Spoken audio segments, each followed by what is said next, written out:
Kemudian yang nggak ngakui, yang nggak ngakui, selamat datang di dunia kebenaran.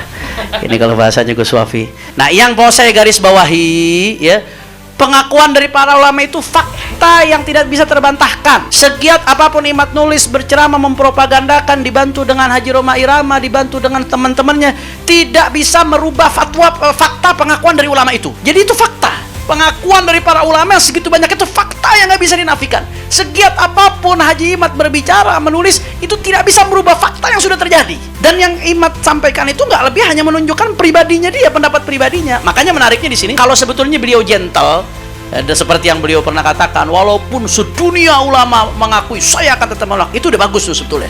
Itu sikap gentle namanya. Biar masyarakat menimbang sendiri mau ikut dia apa mau ikut ulama sedunia. Alhamdulillah wassalatu wassalamu ala Rasulillah wa ala alihi wasahbihi man wala. Sebelumnya saya minta maaf kepada pendengar sekalian ya, karena ini formatnya yang bukan diskusi dua arah, maka berubah jadi format seminar ini.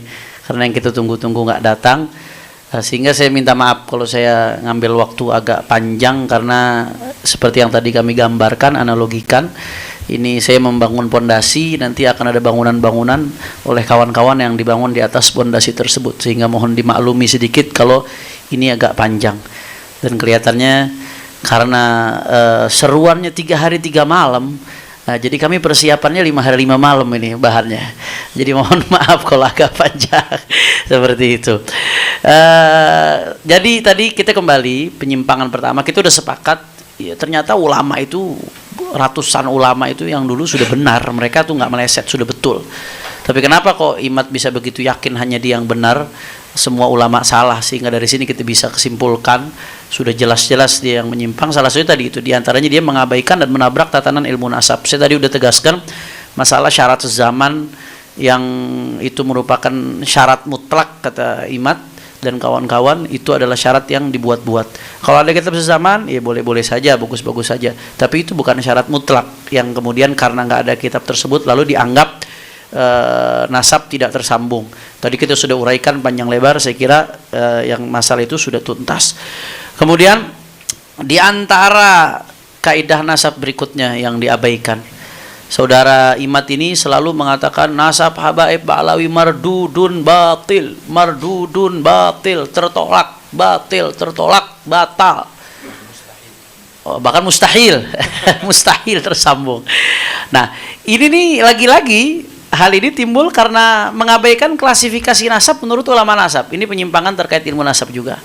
Kalau orang paham ilmu nasab, ini basic sekali, hampir di semua kitab teori nasab ini yang dijadikan rujukan oleh Imad disebutkan, ya, nasab itu ya setidak-tidaknya ada beberapa klasifikasi, ada beberapa perincian, saya ambil secara global.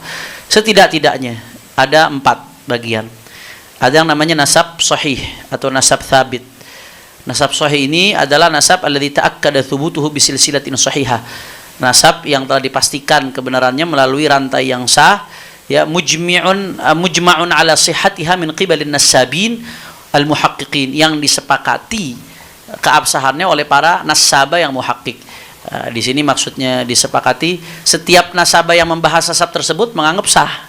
Kalau yang nggak bahas ya layun sabuli sakitin qaulun, kalau yang nggak bahas ya berarti dia nggak ada pendapat. Ini kita bicara setiap ulama nasab yang ngebahas nasab tersebut menganggap itu sah. Nah, itu nasab yang seperti ini dianggap sebagai nasab sahih atau disebut juga sahihun thabit. Nah, itu yang pertama. Dan para ulama dengan kesaksian mereka mengatakan nasab ba'alawi termasuk kategori ini, karena semua nasabah yang bahas nasab ba'alawi menganggap ini nasab sah. Nggak ada satupun nasabah yang bahas nasab ba'alawi kemudian menganggap nasabnya tidak sah, sehingga dia masuk kategori yang pertama. Kemudian yang kedua ada nasab masyhur. Saya kasih ringkasnya, singkatnya. Nasab masyhur ini adalah nasab yang terkenal, syuhra wal istifadhah di kalangan banyak orang, ya, apalagi di kalangan kabilah itu sendiri. Hanya saja sekelompok orang yang sudah masyhur ini nggak tahu cara ketersambungannya bagaimana. Misalkan contoh, ada sekelompok orang yang memang sudah dikenal secara turun-temurun sebagai Al-Husaini misalkan, tapi ini nggak ada yang ingkar mereka ini keluarga Al-Husaini, tapi amudun nasabnya, silsilah nasabnya itu sulit untuk ditemukan data ketersambungannya di tengah kepopulerannya. Atau contoh, ada satu keluarga terkenal turun-temurun sebagai Al-Idrus. Tapi nggak ada amudun nasab yang bisa diverifikasi yang dipastikan itu ahli drus. Untuk ahli drusnya itu ke Sayyidina Abdullah al-Idrus nyambungnya dari mana? Fulan bin Fulan bin Fulan bin Fulan. Nah itu nggak lengkap. Andai kata ada nasab seperti itu, tapi dia syuhra istifadah dan diakui, itu sudah cukup untuk mengakui dia sebagai al-Idrus. Nggak boleh kita langsung semerta-merta menafikan. Kecuali kalau ada mu'arid yang ingkar, ada yang to'an, ada yang menafikan, ada nasab yang menafikan. Itu lain cerita tuh.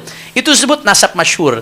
Jangankan nggak disebutin sumbernya, jangankan salah satu nggak disebutkan. Ini nggak ketemu jalurnya. Tapi karena syuhra istifadah masih diakui tetap.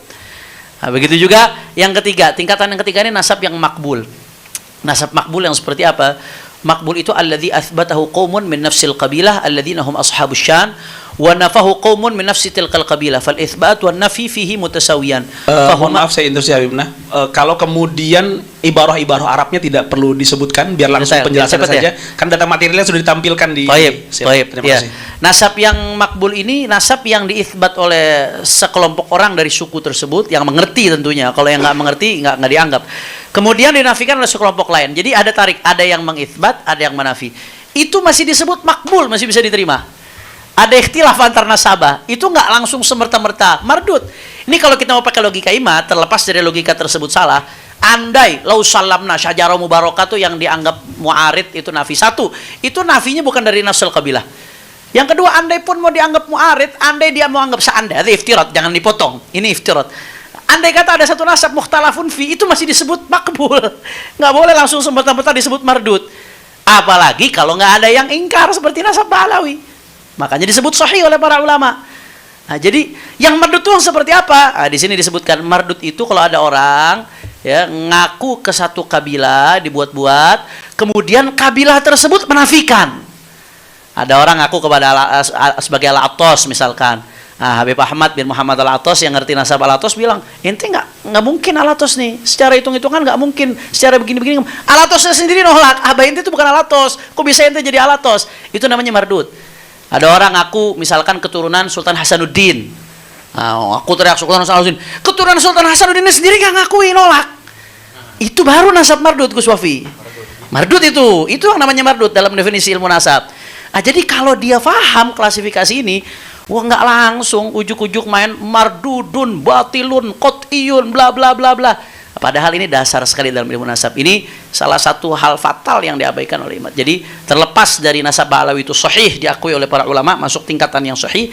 Tapi andai kata pun dia ngikuti klasifikasi ini, kalau dia mau ngotot terhadap pendapatnya bahwasanya syajarah mubarakah itu mengandung nafi, itu tetap nggak sampai pada kategori mardud, nggak sampai pada kategori batil. Tapi pada faktanya para ulama mengatakan nasab Ba'alawi sahih, karena semua nasabah yang nyinggung Ba'alawi semuanya menyatakan sahih. Nah, itu yang penting. Andai kata dia faham saja ini udah selesai, nggak akan sepanjang ini urusannya. Apalagi sampai hakul yakin. Nah, kemudian berikutnya, beliau ini kalau kita lihat di buku pertama keduanya itu, khususnya buku pertama itu hanya fokus ke kitab-kitab nasab. Padahal penelitian nasab itu nggak hanya di kitab-kitab nasab. Kitab-kitab sejarah juga penting sebagai bagian dari penelitian nasab. Ya, itsbat pakai kitab nasab. Tapi penelitian sejarah itu menjadi salah satu instrumen penting di dalam melacak nama-nama yang ada dalam sebuah nasab, di dalam melacak syuhran istifadah dan lain sebagainya. Sayangnya di buku penelitian yang pertama yang membuat geger di awal itu, saya lihat bahkan nggak menyinggung referensi sejarah sama sekali di situ. Ini seolah-olah meremehkan urgensi kitab-kitab di luar nasab. Padahal ya Al-Imam Al-Kamlani dalam kitabnya Al-Budur Al-Madiyah fi Tarajim Al-Hanafiyah itu mengatakan laulat tarikh lajuhilatil ansab wa nusiyatil ahsab. Ya, kalau bukan karena sejarah orang nggak tahu nasab. Nasab itu bahkan bagian daripada ilmu sejarah. Mengabaikan kitab-kitab sejarah dalam penelitian nasab itu sesuatu yang sangat-sangat fatal, apalagi langsung mengambil kesimpulan dini dan langsung digembar-gemborkan. Begitu juga ya di Al-Janadi sendiri yang sering dikutip oleh saudara Imad, di sini disebutkan laulahu lajuhilatil ansab wa darasatil ahsab walam tufarraq bainal jahalah wa dzawil albab. Ya kalau nggak ada ilmu tarikh, orang nggak tahu nasab dan ahsab itu akan hilang begitu saja semuanya, nggak bisa dibedakan mana yang ahli ilmu, mana yang punya akal. Jadi mengabaikan urgensi kitab-kitab di luar nasab, baik kitab sejarah kah atau kitab-kitab lain yang mengandung informasi sehingga mengambil kesimpulan dini, ini saya kira sangat-sangat fatal. Bahkan Ibrahim bin Mansur sendiri mengatakan kalau sudah keterangan di kitab nasab, ya wa kadza yazdadun nasab quwwatan ala quwa idza ittafaqat hadhihi syura wal istifadha ma aqwal ulama nasab wa tarikh thiqat fi hadzal nasab. Keterangan kitab nasab kalau udah ketemu sama syuhra istifadha, cocok sama pendapat ulama, cocok sama keterangan di tarikh, wah itu kuah fogol kuah. Udah validasinya tuh makin luar biasa, double validasinya. Kekuatan di atas valid, di atasnya valid itu. Dan faktanya nasab Ba'alawi seperti ini. Selain diakui di kitab nasab, diakui syuhra istifadha. Yang akui syuhra istifadha bukan saya loh, ulama yang ngakuin itu syuhra istifadha. Dalam perspektifnya ulama.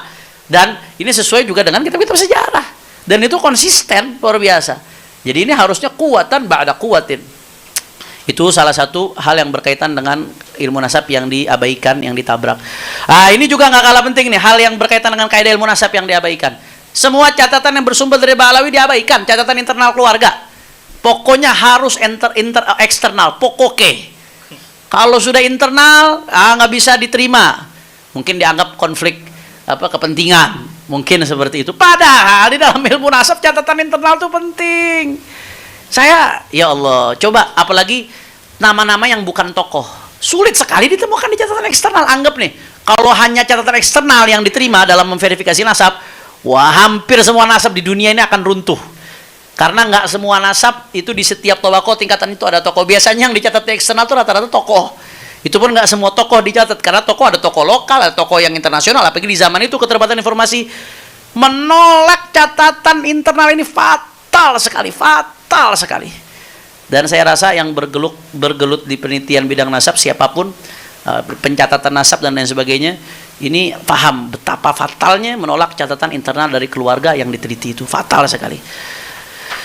Nah, ini di kitab teorinya nih, di dalam Al-Kafi Al-Muntakhab ya, atau Kafi Al-Muntakhib, ma yufidu afdaliyat al-ilm bin nasab al-ilm bin nasab. Kullama kana al-muthbit aw an-nafi min al-alimin bi ahwal an-nasab al-mud'a ilaih atau al-mudda'a ilaih ka'an yakuna min ahli nasab kanat lahu afdaliyah. Catatan kalau dari ahlun nasab, pemilik nasab itu sendiri, itu lebih afdol. Karena ahlu Makkah adra bi sya'abiha, orang Makkah lebih tahu ganggang yang ada di Makkah.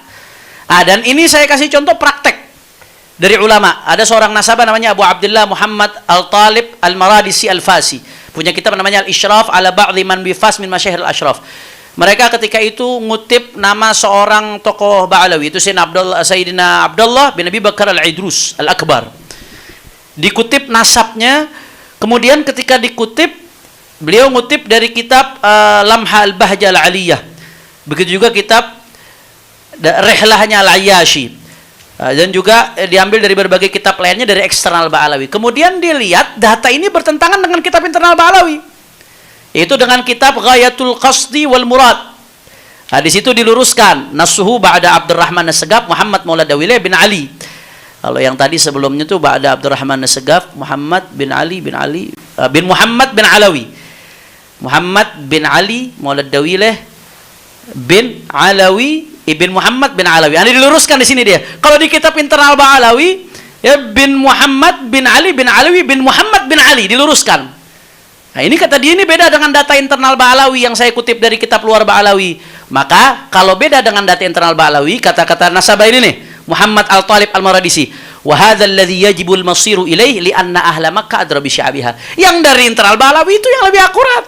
Kata ulama ini. Kenapa? Karena penduduk Makkah lebih tahu ganggangnya Makkah.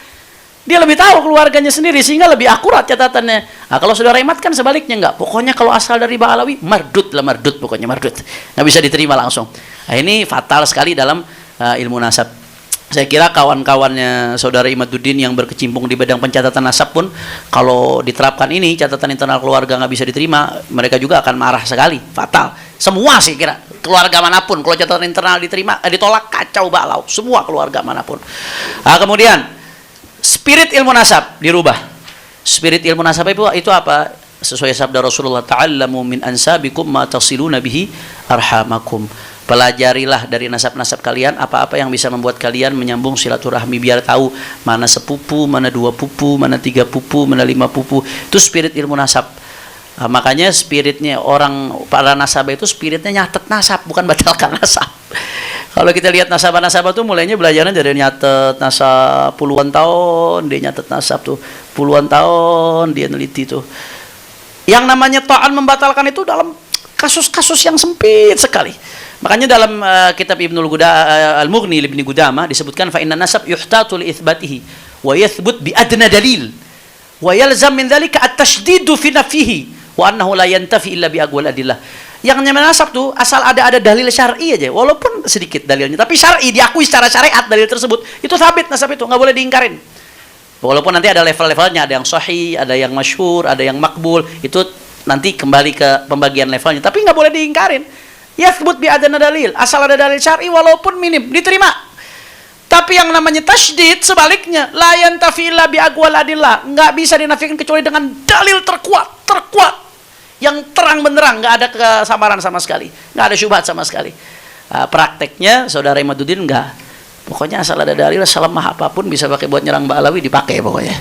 Kayak anak kecil lagi tawuran, mohon maaf saya analogikan, apa aja yang ada di situ, ada batu kecil, pokoknya batu dipakai buat ngelempar. Nah, ini bertentangan dengan spirit ilmu nasab. Kemudian berikutnya, apalagi ada hadis larangan tentang ta'n. Rasulullah SAW mengatakan arba'atun min umuril jahiliyah, salah satunya at-ta'nu fil ansab, ithnani fil nasi huma bihim kufrun, hadis sahih. Kata Rasulullah salah satunya at-ta'nu fil ansab, ay binahwi qadhin fi nasabin thabata fi dhahir syara', nasab yang zahir syara' sudah dianggap sabit, secara zahir syara' sudah dianggap nasab itu sah, kemudian dita'n, itu termasuk yang diancam oleh Rasulullah, ay min khisalil kufar, termasuk perbuatan kafir dan termasuk perbuatan jahiliyah, na'udzubillah min dzalik. Sekali lagi ini bukan ngancam-ngancam, ini mengingatkan perkataan Rasulullah, karena Rasulullah basyiran wa nadhira. Nanti ada yang bilang Habib Hanif mentang-mentang nasab yang dibatalin kok ngancam-ngancam.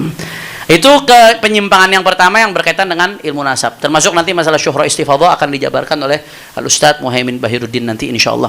Kemudian ada penyimpangan yang kedua, yaitu menentang, mengabaikan dan merendahkan pengakuan para ulama mu'tabarin tentang nasab Ba'alawi. Ini singkat saja saya bahas. Nasab Ba'alawi itu bukan nawazil.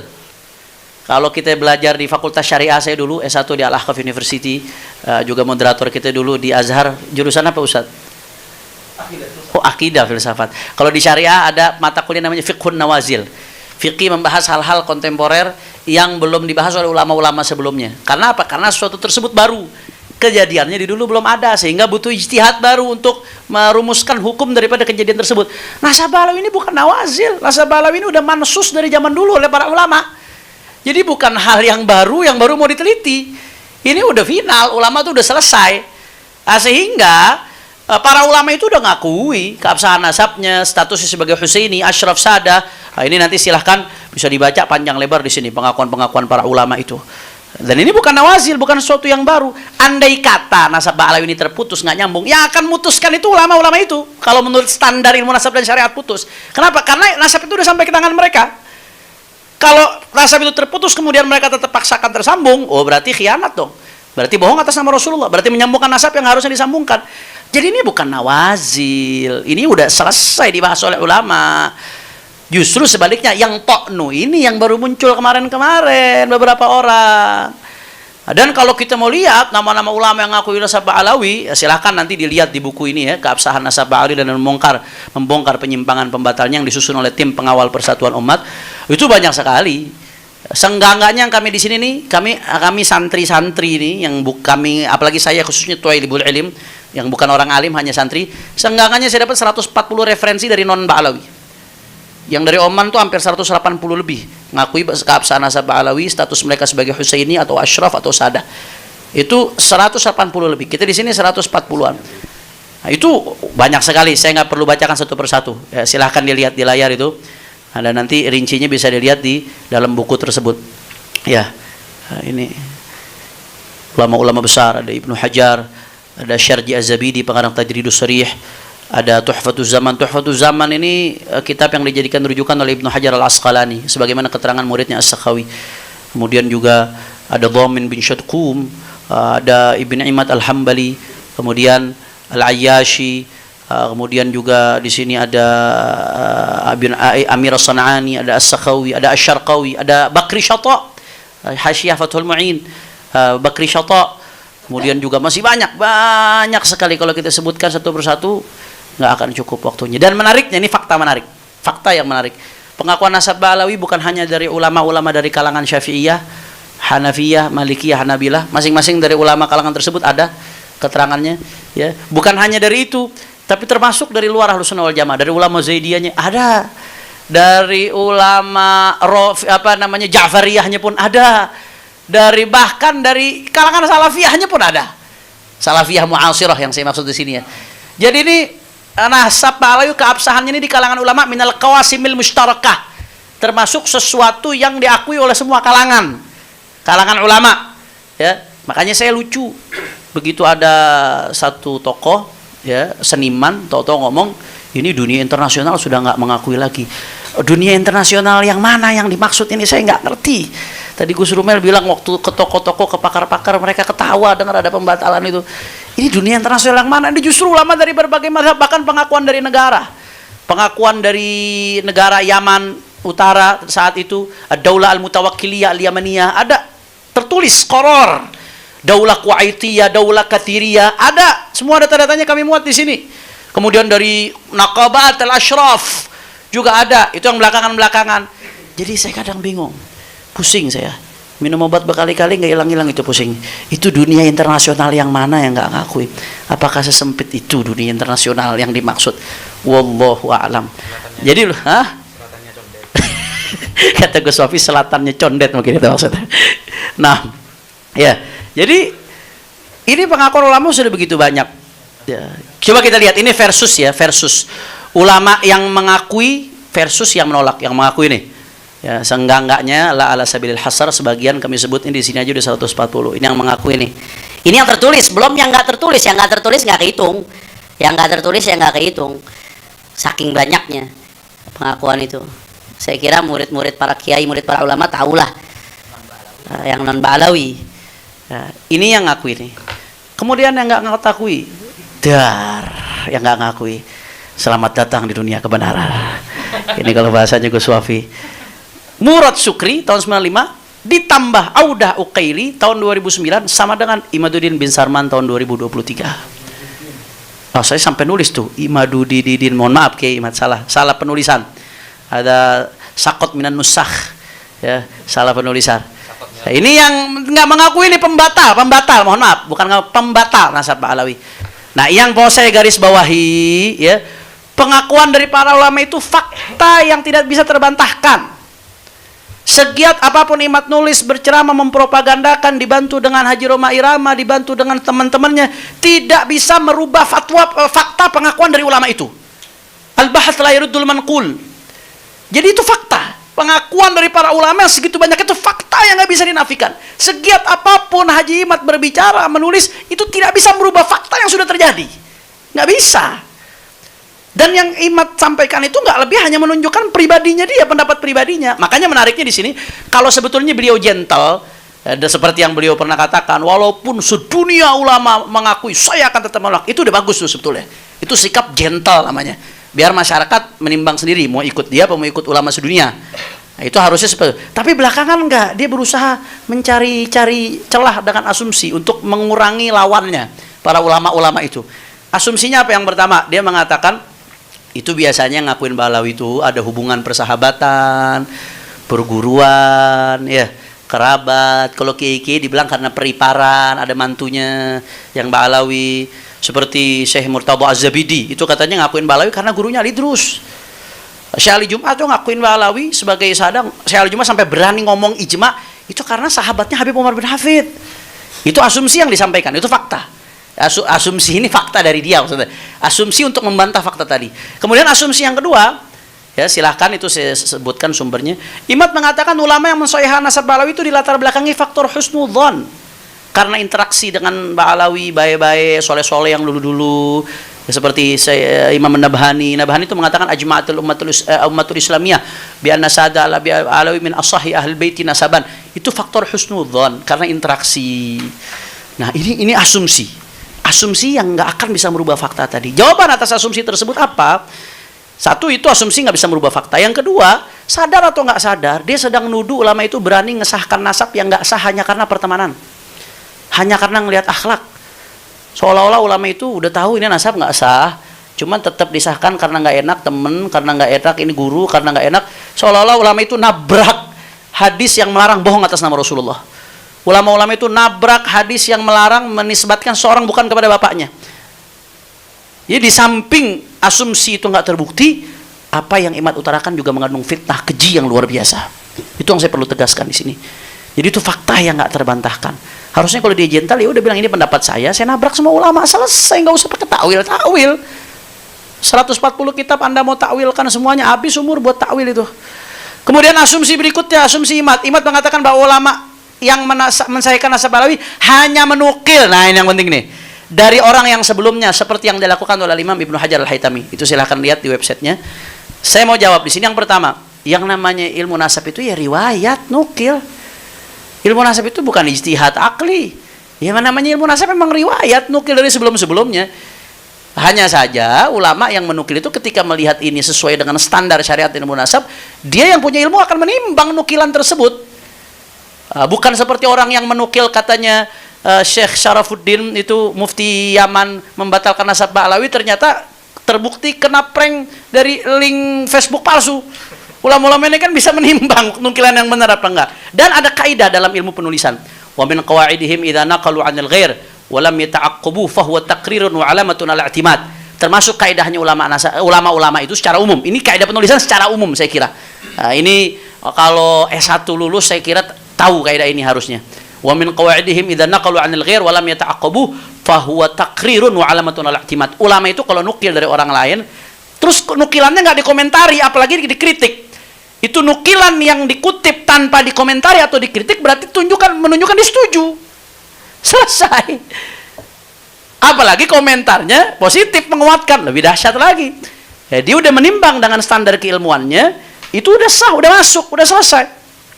Itu ya. Nah, kemudian terkait Imam Ibnu Hajar, ini saya ambil dari websitenya Saudara Imad. Saya kesian kadang-kadang memang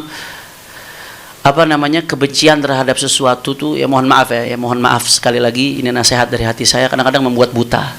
Ketika bicara soal Ibnu Hajar, dia nulis satu tulisan tentang Ibnu Hajar itu tidak mengisbat nasab Ba'alawi. Dia ngutip omongan Ibnu Hajar, dia katakan Ibnu Hajar hanya menukil dari Al-Idrus, omongannya Abdullah Al-Idrus Al-Akbar. Ya memang betul menukil dari Sayyidina Abdullah Al-Idrus Al-Akbar, tapi jangan lupa beliau sendiri nih yang ngutip, tapi dia saya zoom sedikit ya. Nah ini dia sendiri yang ngutip. Ini kan omongan Ibn Hajar tuh. Li'anna masyayikhaha wal nakhtim bi tariqatin jalilatin aliyatil miqdar. Li'anna masyayikhaha min awalihim ila muntahum min alil bait. Baru setelah itu kullun an abi. Baru qala al-Qutbu Abu Bakar Al-Idrus.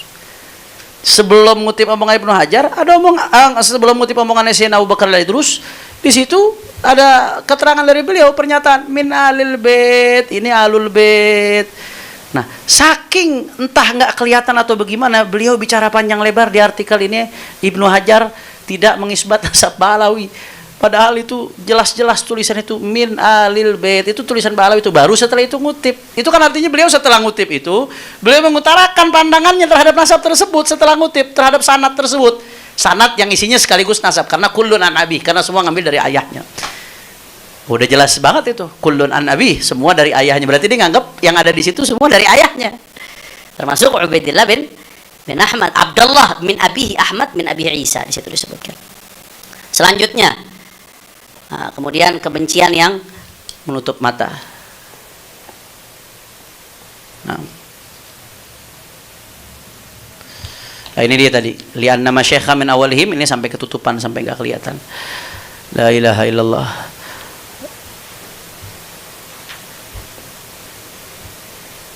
Kok nggak bisa ini. Baik. Nah, selanjutnya, tadi saya katakan jika Imad gentle, pendapat dia nggak bisa merubah fakta pengakuan para ulama tadi. Kalau dia gentle, biarin umat milih. Mau ngikut saudara Imad, apa mau ikut ulama-ulama tadi? Ya silahkan. Walaupun nanti Gus Wafi akan bahas oleh kullu khilafin ja'a mu'tabara illa khilafun aw haddun minan nadhari. Nanti Gus Wafi akan membahas. Kalau dia gentle harusnya seperti itu. Kemudian ya, dia selalu mengatakan itu walau afdal muftuun radhiyallahu anhu. Kemarin terakhir ketua PBNU pun ngutip ini di muktamarnya Lazisnu. Walau afdal muftun, saya tetap husnudzon Habib Ali Al-Bahar, dzurriyyah Rasulullah sallallahu alaihi wasallam. Nah, ketua PBNU mengatakan demikian. Ini kata-kata ini walau afdal muftun ini populer gara-gara ceramahnya Haji Imaduddin. Walau sedunia mengaku saya akan nolak ini, enggak ilmiah ini.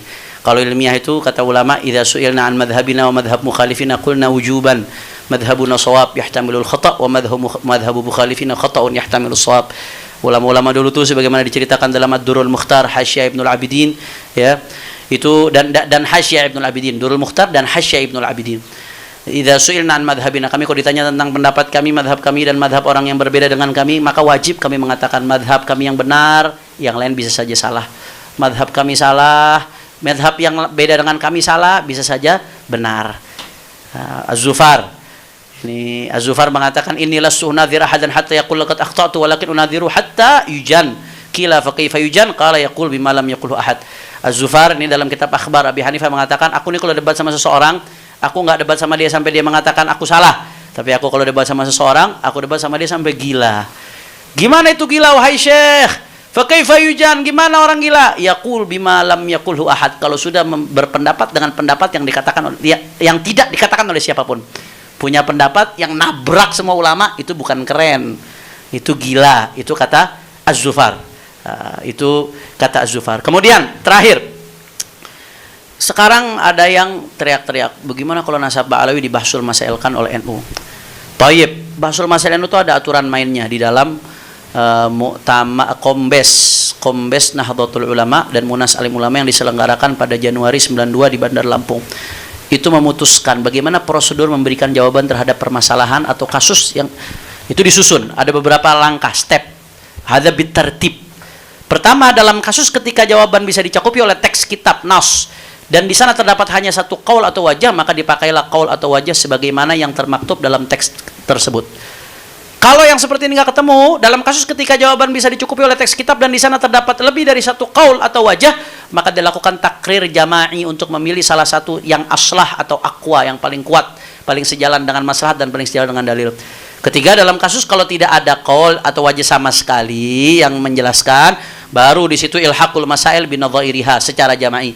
Jadi apa masalah yang udah pernah dibahas sama ulama, ada masalah baru yang serupa, maka hukumnya diilhaqkan, dikiaskan. Nah, kemudian kalau nggak ada juga, nggak ada qaul, nggak ada wajah, nggak ada nazir untuk diilhaqkan, nggak ada masalah serupa dari kitab-kitab yang terdahulu, maka baru di situ lakukan ijtihad jama'i. Artinya apa ijtihad jama'i itu hanya dalam masalah nawazil yang nggak ada nasnya. Kalau ada nas seperti nasab Ba'alawi, kalau kata orang Betawi nasnya seabrek-abrek pengakuan tentang keabsahan nasab Ba'alawi. Ya kalau pakai bahsul masail ulama yang langsung selesai. Apalagi kalau Ibnu Hajar. Apalagi a'immah, bukan lagi mazhab Syafi'i, ini hampir semua mazhab ulama-ulama muhaqqiq. Dan kalau dalam perspektif ini ya udah selesai langsung. Nas ulama terlalu banyak, bukan lagi ada, terlalu banyak kalau mau dibahsul masailkan. Maka kesimpulan saya dari yang pertama ini, nasab Ba'alawi sah menurut ilmu nasab, ilmu syariah dan ilmu sejarah.